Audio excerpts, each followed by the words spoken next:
Good day, I'm Stephen McHugh, and this is your JIS News for Friday, April 8, 2022. Prime Minister Andrew Holness has launched a new finance strategy aimed at mobilizing urgent funding for climate action globally.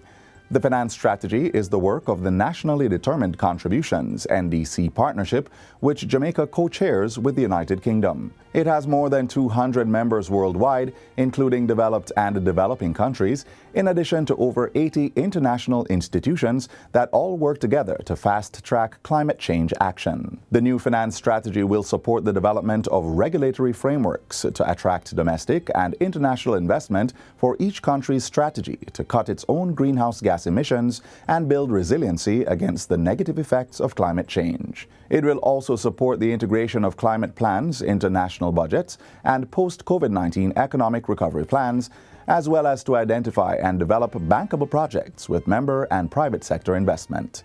Processes for accessing finance are often too onerous and slow, and there is a lack of urgency and transparency in the system.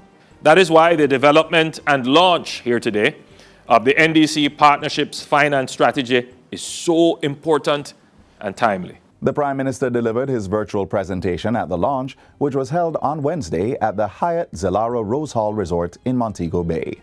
He revealed that approximately $1 billion had already been deployed through the partnership to support countries in laying the groundwork for finance. Minister of Tourism Edmund Bartlett says the establishment of a tourism supplies logistics center is being explored to continue bridging the gap in the delivery of goods to the sector.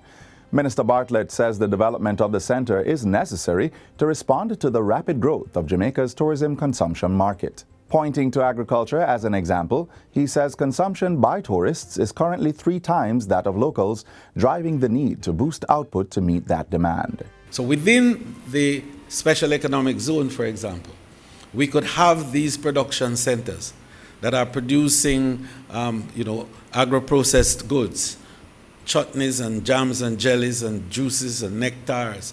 We could be producing more of the beverage that the industry needs.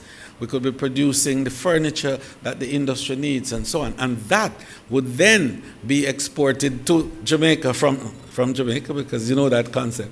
And because tourism earns in foreign exchange, it will be able to pay in foreign exchange. Minister Bartlett was addressing this Wednesday's post-cabinet press briefing at Jamaica House. He says the logistics center will also provide large-scale employment for several skill sets.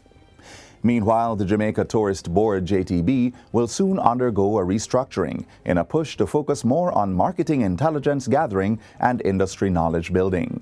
Minister Edmund Bartlett says he's aiming to increase the country's ability to use ideas and data to reach more markets and measure the impact of our tourism advertising spend.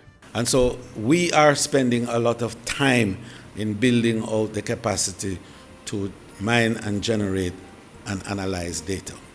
The Tourist Board is being recommissioned. In fact, we just finished a management audit on the board.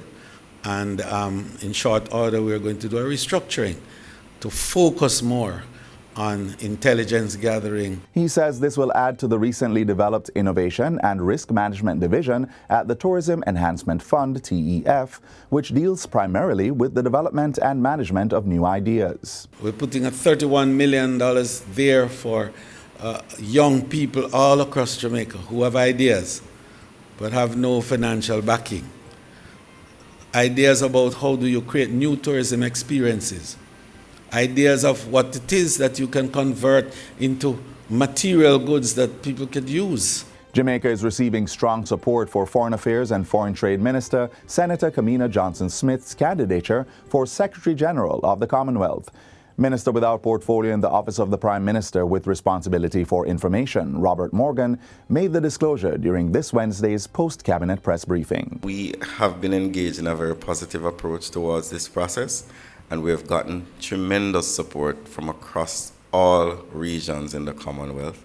And we're very positive about the candidature, and we suspect, we're very confident that when the time comes and the announcement is being made, the results will be positive as well.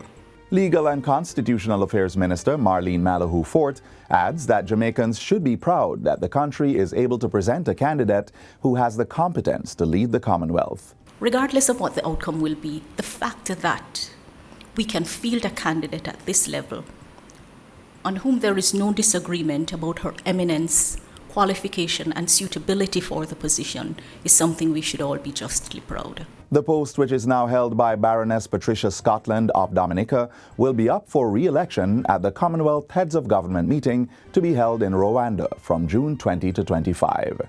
And that's it for JIS News Today. I'm Stephen McHugh. Thanks for watching.